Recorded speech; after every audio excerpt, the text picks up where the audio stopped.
அருமையானவர்களே, இந்த நாளிலும் அவருடைய வார்த்தை நண்படத்திலே கொண்டு வருகிறேன். எல்லாம் நிறைவேறும் மாதத்திலே நாம் இருக்கிறோம். கர்த்தர் நமக்கு சொன்ன எல்லா நல்ல காரியங்களும் நிறைவேறும் மாதம். எதெல்லாம் மாறாதோ அதெல்லாம் மாறுகிற மாதம். யாரெல்லாம் மாற மாட்டாங்களோ அவங்கெல்லாம் மாறுகிற மாதம். எந்த சட்டங்கள் மாறாதோ அந்த சட்டங்கள் மாறுகிற மாதமாகவும் இந்த மாதம் இருக்கும்.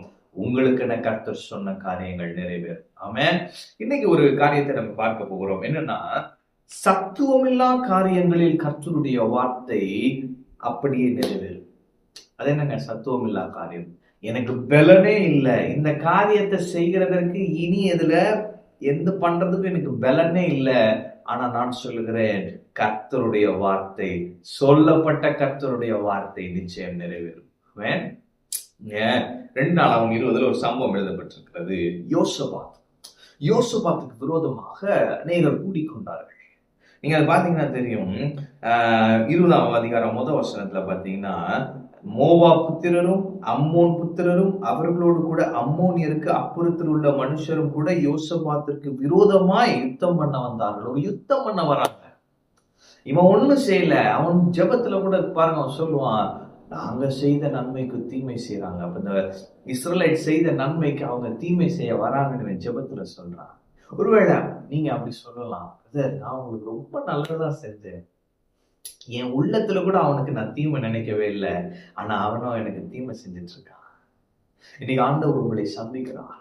இந்த கர்த்தருடைய வார்த்தை உங்கள் சூழ்நிலைகளை அப்படியே மாற்றி போட்டுவிடும். அருமையானவர்களே, இனி எனக்கு பலனே இல்லை பிரதர். ஆண்டவர் சொல்றாரு, நானும் பலனா இருப்பேன், நான் சொன்னவைகளை நிறைவேற்றுவேன். அப்படிப்பட்ட ஒரு சூழ்நிலையில ஜெபிக்கும் பொழுது கர்த்தருடைய வார்த்தை வருகிறது. என்ன வருகிறது என்று சொன்னால், நீங்கள் அந்த ஏராளமான கூட்டத்திற்கு பயப்படாமலும் கலங்காமலும் இருங்கள் என்று கர்த்தர் சொல்லுகிறார். இந்த யுத்தம் உங்களுடையதல்ல, தேவனுடையது. ஆமென்.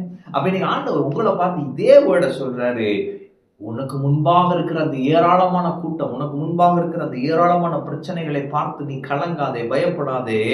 இந்த யுத்தம் உன்னுடையதல்ல, இந்த யுத்தம் என்னுடையது. ஆமென். அப்ப சொல்றாரு, நீங்க எதிரா புறப்பட்டு போங்க எல்லாம் சொல்லுவாரு. நீங்கள் தரித்து நின்று, இந்த 17ஆம் வசனம் பாருங்களேன், இந்த யுத்தத்தை பண்ணுகிறவர்கள் நீங்கள் அல்ல, யூதா மனுஷரே, எருசலேம் ஜனங்களே, நீங்கள் தரித்து நின்று கர்த்தர் உங்களுக்கு செய்யும் ரட்சிப்பை பாருங்கள், பயப்படாமலும் கலங்காமலும் இருங்கள், நாளைக்கு அவர்களுக்கு எதிராக புறப்படுங்கள், கர்த்தர் உங்களோடு இருக்கிறார். அப்ப இவங்க என்ன சொல்றாங்கன்னா, ஆண்டவருடைய வார்த்தை என்ன வருது, நாளைக்கு நீ புறப்பட்டு போய் நீ தரித்து நின்று பாரு, இந்த யுத்தம் நீ பண்ண மாட்டேன், நான் பண்ணுவேன். அதே மாதிரி இவங்க புறப்பட்டு போய் நிக்கிறாங்க. என்ன செய்யணும்னு தெரியலன்றதுனால பாடி துதிக்கிறாங்க. துதி செய்ய தொடங்கின பொழுது அந்த 3 கூட்டத்தார் அப்படியே ரொம்ப ஏராளமான மக்கள் அவங்களுக்குள்ளாக தங்களுக்குள்ளாக வெட்டுண்டு மடியும்படியாய் கர்த்தர் ஒரு பெரிய காரியத்தை செய்தார். எனவே இன்னைக்கு நான் சொல்லுகிறேன், சத்துவம் இல்லாத காரியங்களிலே கர்த்தருடைய வார்த்தை நிறைவேறும். இந்த யுத்தம் கர்த்தருடையது. இன்னைக்கு உங்களுக்கு என்ன சொன்னாரோ அதை அவர் செய்ய உண்மையுள்ளவர். அவருக்கு அதை செய்வதற்கு தேவையான ஞானமும் இருக்கிறது, பலனும் இருக்கிறது, எல்லா சோர்ஸும் அவருக்கு இருக்கிறது. நீங்க செய்ய வேண்டியதெல்லாம் தரித்து நின்று கர்த்தர் உங்களுக்கு செய்யும் ரட்சிப்பை பாருங்கள். நீங்கள் செய்வதெல்லாம் அவரை துதித்து கனப்படுத்தி ஆண்டவர் உங்களுக்கு வெற்றியை கொடுத்து விட்டார் என்ற விசுவாசத்திலே துதித்து பாடுங்கள். எல்லாம் உங்களுக்கு நேராய், எல்லாம் உங்களுக்கு சார்பாய், எல்லாம் உங்களிடத்தில் வந்து விழும். உங்கள் அற்புதம் உங்களை தேடி வரும். இந்த யுத்தம் கர்த்தருடையது. சத்துவம் இல்லாத காரியங்களிலே கர்த்தர் சொன்ன காரியங்கள், கர்த்தரால் சொல்லப்பட்ட காரியங்கள் நிச்சயம் நிறைவேறும். நீங்கள் அனுபவிப்பீர்கள். இதுவே உங்கள் சாட்சியா இருக்கும். ஆமென். கர்த்தர் உங்களோடு இருக்கிறார். கர்த்தர் உங்களை ஆசீர்வதிப்பார்.